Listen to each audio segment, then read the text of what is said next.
ప్రతి చెల్లెకి ప్రతి ఒక్కరికి ముందుగా ఈ జాతీయ సమైక్యతా దినోత్సవం సందర్భంగా శుభాకాంక్షలు.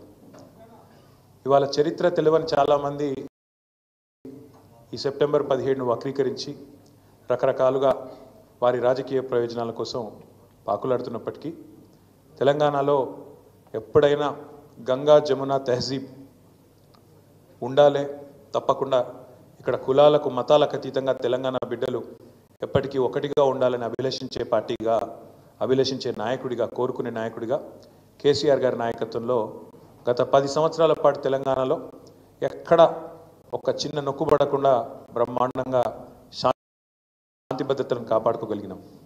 అది ఏ సందర్భంలో అయినా కూడా ఆ విషయంలో మాత్రం రాజీ లేకుండా ప్రయత్నం చేసినాం. అందుకే ఇవాళ ఇప్పుడున్న ముఖ్యమంత్రి గారికి, రేవంత్ రెడ్డికి ఒకటే మాట చెప్పేది, మీరు మాట్లాడే మాటలు, నిన్న కూడా మీరు చేసిన వ్యాఖ్యలు, సందర్భం లేకుండా మాట్లాడిన పనికిమాలిన మాటలు ఏవైతున్నాయో వాటిని తెలంగాణ సమాజం మొత్తం కూడా అసహించుకుంటా ఉన్నది.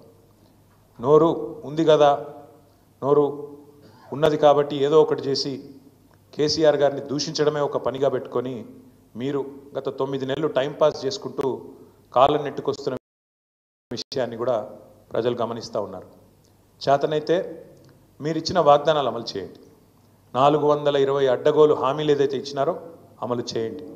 చేతనైతే మేము ఇచ్చినట్టు కరెంటు సరిగ్గా అందించండి. చేతనైతే మేము చేసినట్టు వ్యవసాయ విస్తరణలో భాగంగా, వ్యవసాయ స్థిరీకరణలో భాగంగా రైతు బంధు ఇవ్వండి. కేసీఆర్ 10,000 ఇస్తున్నాడు, నేను 15,000 ఇస్తా అని డైలాగులు కొట్టడం కాదు, చేసి చూపెట్టండి. ఇంకా 14 రోజులు మిగిలింది. ఈ వానాకాలంలో 14 రోజులు మాత్రమే మిగిలింది ఈ పంటకి. మరి ఇప్పటికైనా చేతనైతే దమ్ముంటే రైతు భరోసా అయ్యి ఇచ్చిన మాట నిలుపుకో. 15,000 రూపాయల చొప్పున ప్రతి ఎకరానికి ఇస్తా అని చెప్పినావు, ఇచ్చి చూపెట్టు. చేతనైతే మా ఆడబిడ్డలకు ఇచ్చిన హామీ 2,500 రూపాయలు నెలకి ఇస్తానన్నావు, ఇచ్చి చూపెట్టు. చేతనైతే మా పెద్ద మనుషులకు హామీ ఇచ్చినావు, 2,000 పెన్షన్ కాదు 4,000 ఇస్తా, కేసీఆర్ అవ్వకో తాతకో ఇస్తున్నాడు, నేను ఇద్దరికి ఇస్తా, ప్రభుత్వ ఉద్యోగుల తల్లిదండ్రులకు కూడా ఇస్తా పెన్షన్ అని చెప్పినావు కదా, చేతనైతే చేసి చూపెట్టు.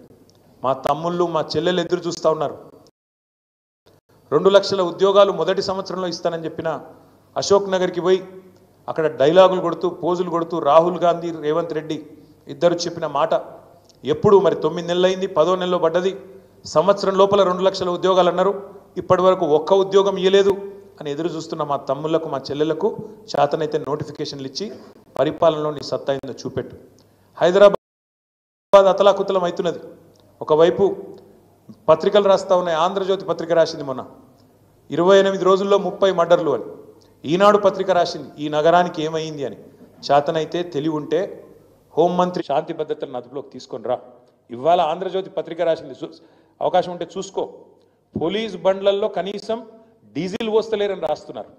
గోదావరి కన్లో పోలీస్ బండ్లలో డీజిల్ పోయకపోతే బండ్లు పక్కకు పెట్టినారు. పెట్రోల్ బంకులో మేము పోయాం, బిల్లు లేకపోతే 9 నెలల నుంచి అని వాళ్ళు నిరసన వ్యక్తం చేస్తూ ఉన్నారు. ఇంకోవైపు పాఠశాలల్లో చాక్ పీసులు లేవు. చాక్ పీసులు కొనేందుకు అవకాశం లేక పాఠశాలల్లో ఉపాధ్యాయులు, పాఠశాలల్లో అక్కడ ఉండే పిల్లలు బాధపడతా ఉన్నారు. మరొక వైపు గ్రామాలలో సర్పంచులు బాధపడతా ఉన్నారు. మాజీ సర్పంచులు, మాకు రావాల్సిన బిల్లులు సంవత్సర కాలంగా పెండింగ్లో ఉన్నాయి, వెంటనే ఇవ్వండి కొత్త సర్పంచులు వచ్చే లోపల అని వాళ్ళు బాధపడతా ఉన్నారు. గారి మీద నోరు బారేసుకోవడం, నోటికొచ్చిన బూతులు తిట్టడం,